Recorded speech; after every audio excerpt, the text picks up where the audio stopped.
listen. Remember, we're not just carbide, we are Union Carbide. किसी ने बड़े ही कमाल की बात कही है कि लालच और लापरवाही सभी बुराइयों की जड़ होती है।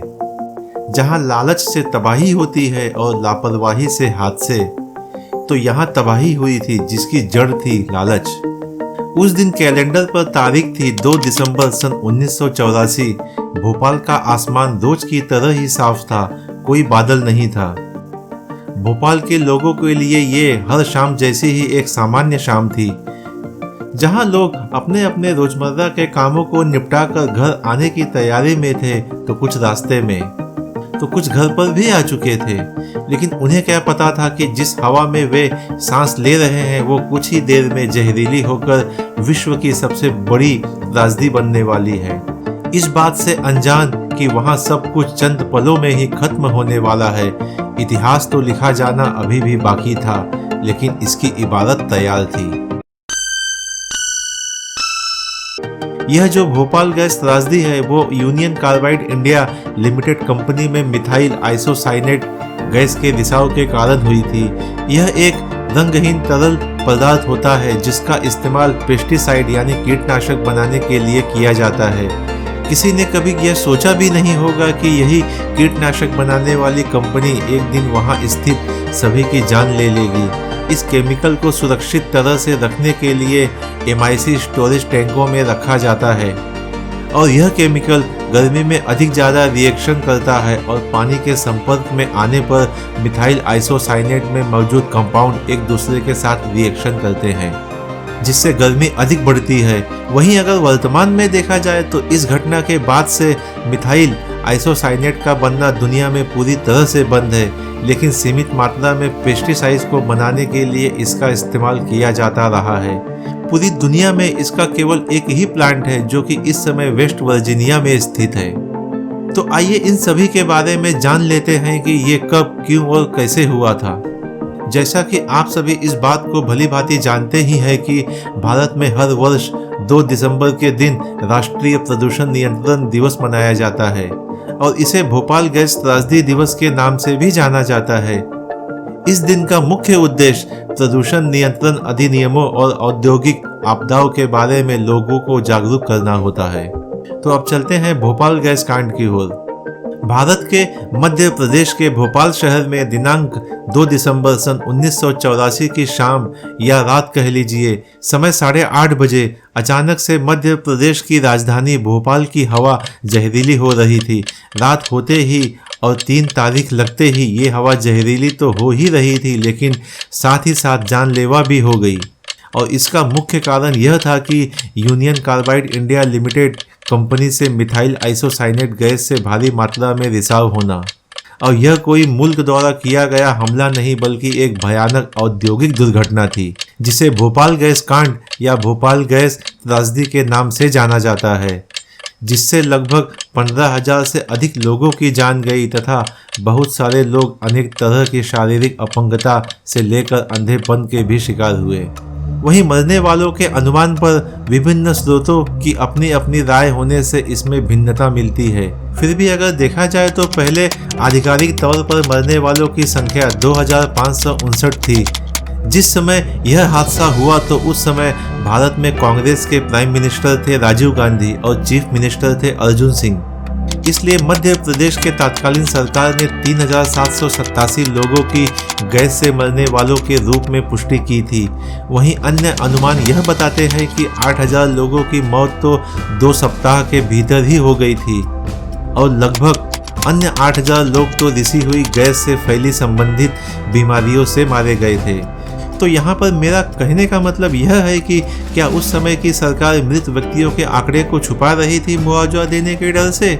और वहीं इस घटना के 21 साल बाद यानी सन 2006 में सरकार द्वारा दाखिल एक शपथ पत्र में माना गया था कि रिसाव से करीब 5,58,125 लोग सीधे तौर पर प्रभावित हुए थे और उसमें आंशिक तौर पर प्रभावित होने वालों की संख्या लगभग 38,478 थी। 3,900 तो बुरी तरह से प्रभावित हुए एवं पूरी तरह से अपंगता के शिकार हो गए।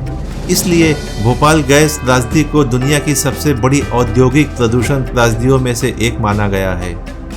लेकिन इस घटना में नाटकीय मोड़ तब आया जब इस दुर्घटना के 4 दिन के पश्चात ही यानी दिनांक 7 दिसंबर सन 1984 को यूसीसी के अध्यक्ष और सीईओ वॉरेन एंडरसन की गिरफ्तारी हुई, परंतु 6 घंटे के बाद ही उन्हें $2100 की मामूली जुर्माने पर मुक्त कर दिया गया।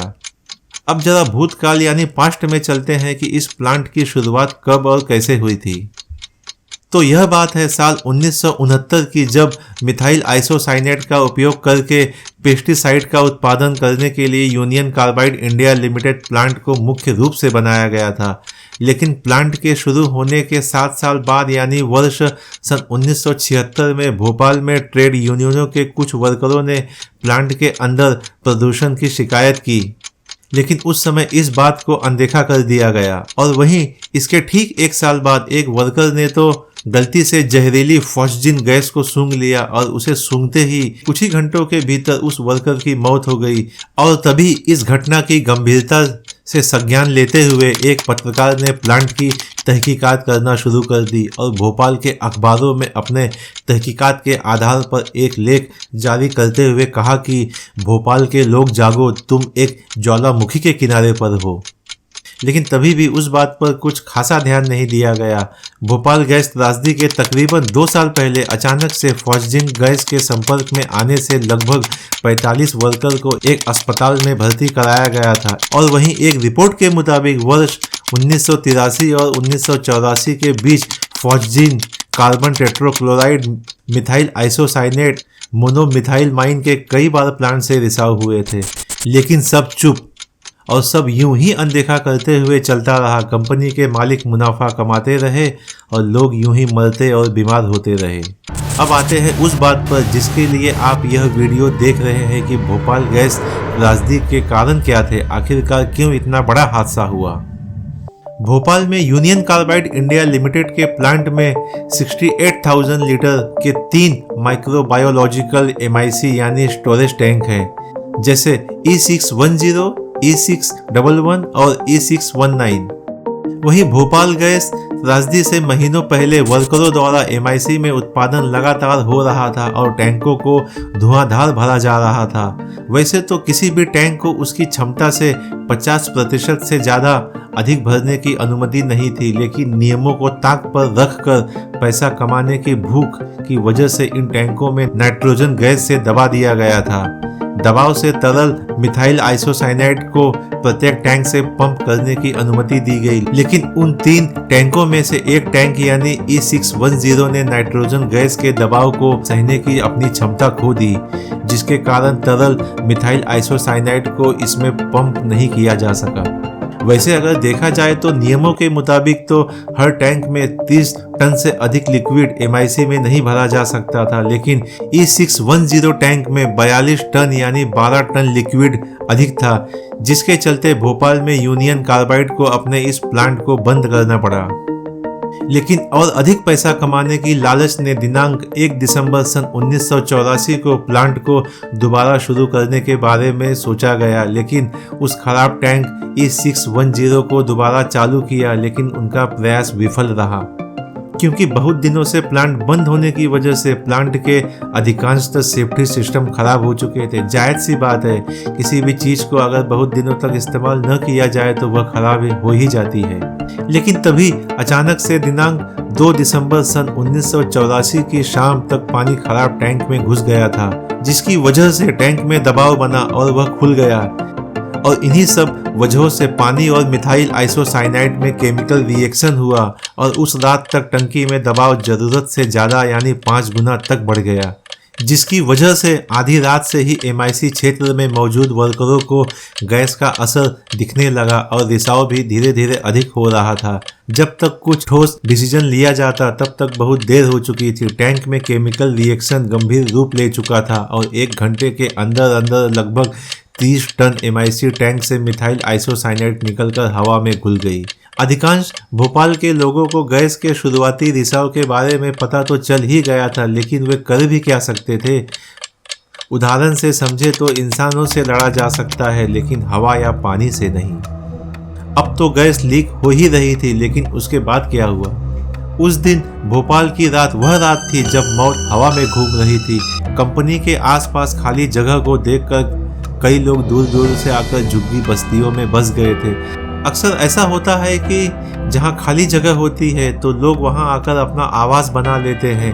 ठीक प्लांट के अगल बगल भी वैसा ही नज़ारा था, और देखा जाए तो ऐसी बातों को अक्सर कंपनी के मालिक भी नज़रअंदाज किया करते हैं, क्योंकि ऐसा होने से कंपनी को मजदूर और इंसानों को आवास मिल जाता है। और कंपनी के मालिक को एक फ़ायदा यह होता है कि अगर मजदूर कंपनी के आसपास ही रहेंगे तब काम में ज़्यादा समय देंगे। तो अब आते हैं अपने टॉपिक की ओर। यहाँ रहने वाले कुछ लोगों को तो पता ही नहीं चला कि मौत कब आकर उन्हें अपने आगोश में ले गई। उन्हें पता भी कैसे हो, क्योंकि उस समय तो वे लोग नींद में थे। जब गैस समय के साथ साथ धीरे धीरे फैलने लगी और लोगों के घरों तक पहुंचने लगी, तभी लोग घबरा गए और अपने अपने घरों से बाहर आ गए। और देखते ही देखते नज़ारा मंजर में बदलने लगा। लोग उल्टियाँ करने लगे और कुछ लोगों को तो अस्पताल लेकर जाते समय रास्ते में ही मौत हो गई, तो कुछ यहाँ वहाँ भागने की वजह से हांफते हुए उनकी मौत हो गई। और यह सब जब हो रहा था तो उस समय कारखाने का अलार्म सिस्टम भी बंद था। और जैसे जैसे यह रात बीतती गई, हॉस्पिटल में मरीजों की संख्या बढ़ती गई। डॉक्टर को खुद कुछ समझ नहीं आ रहा था कि आखिर करे तो क्या करे। उस समय किसी को चक्कर आ रहे थे तो किसी की आंखों के आगे अंधेरा छा रहा था। महज 2 दिनों में ही 50,000 से अधिक लोग हॉस्पिटल इलाज करवाने पहुंच रहे थे, जबकि कुछ की तो रास्ते में ही मौत हो गई। इस खतरनाक जहरीली मिथाइल आइसोसाइनेट गैस के रिसाव से तकरीबन 25,000 से ज़्यादा लोग मारे गए और 5,58,000 से ज़्यादा लोग इसका शिकार हुए। और वहीं अगर देखा जाए तो इस आपदा से इंसान ही नहीं बल्कि गैस के इस रिसाव से पेड़ और जानवर भी काफ़ी ज़्यादा प्रभावित हुए थे। कुछ ही दिनों में आसपास के इलाकों के पेड़ सूख गए और ज़मीन बंजर में तब्दील हो गई।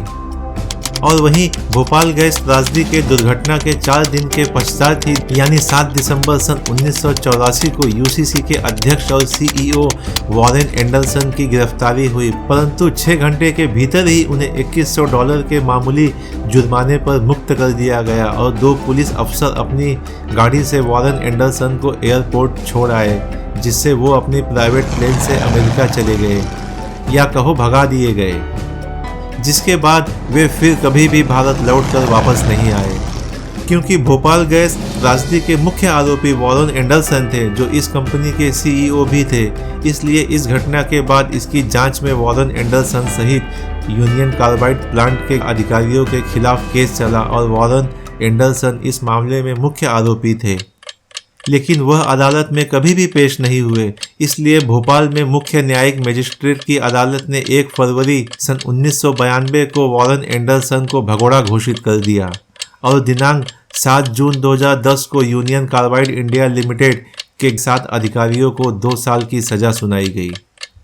आखिर किसके कहने पर वॉरेन एंडरसन को छोड़ा गया और उन्हें देश से भगाया गया? इस पूरे मामले के मुख्य आरोपी रहे वॉरेन एंडरसन को भगाने में आरोप लगे और चर्चा भी रही कि उस समय के प्राइम मिनिस्टर रहे राजीव गांधी के इशारे पर राज्य के उस वक्त के चीफ मिनिस्टर अर्जुन सिंह ने वॉरेन एंडरसन को हिरासत से छोड़ने का आदेश दिया था। हालांकि कोर्ट में आरोपी को भगाने के लिए षड्यंत्र का कोई मुकदमा तो कभी नहीं चला। हाँ, लेकिन जिन धाराओं में चार्जशीट दायर की गई वह यह बताने के लिए काफ़ी है कि सरकार का नज़रिया हजारों मौतों के बाद भी संवेदनशील नहीं था। और उस समय यह भी कहा गया कि राजीव गांधी को अमेरिका के उच्च अधिकारियों से वॉरेन एंडरसन को छोड़ने के लिए दबाव आ रहा था। वहीं भोपाल गैस त्रासदी के समय कलेक्टर रहे मोती सिंह ने अपनी किताब भोपाल गैस त्रासदी का सच में उस सच को भी उजागर किया, जिसके चलते वॉरेन एंडरसन को भोपाल से जमानत देकर भगाया गया। मोती सिंह ने अपनी किताब में पूरे घटनाक्रम का उल्लेख करते हुए लिखा है कि वॉरेन एंडरसन को अर्जुन सिंह के आदेश पर छोड़ा गया था। वॉरेन एंडरसन के खिलाफ पहली एफआईआर गैर जमानती धाराओं में दर्ज की गई थी, इसके बाद भी उन्हें जमानत देकर छोड़ा गया। अंततः आपके मन में एक सवाल यह भी होगा कि इतना बड़ा कांड करने के बाद भी वॉरेन एंडरसन इस वक्त क्या कर रहे हैं और कहां है। तो अधिक जानकारी के लिए आपको बता दूं कि उनका 93 वर्ष की आयु में दिनांक 29 सितंबर सन 2014 को अमेरिका के फ्लोरिडा स्थित एक नर्सिंग होम में एंडरसन की मौत हो गई, जिसका 1 महीने बाद खुलासा हुआ। उनका तो अंत हो गया, लेकिन आज भी उस गैस कांड का असर भोपाल में देखने को मिलता है। अब उसका अंत कब होगा शायद ही किसी को पता हो। तो आज के इस वीडियो में हमने आपको यह बताया कि भोपाल गैस त्रासदी क्या थी, भोपाल गैस त्रासदी किसके द्वारा हुई थी और इसमें कितने लोग मारे गए थे। जिस गैस से लोग मारे गए थे वो कौन सी गैस थी। इसलिए उम्मीद करते हैं कि आपको यह जानकारी पसंद आई होगी। धन्यवाद।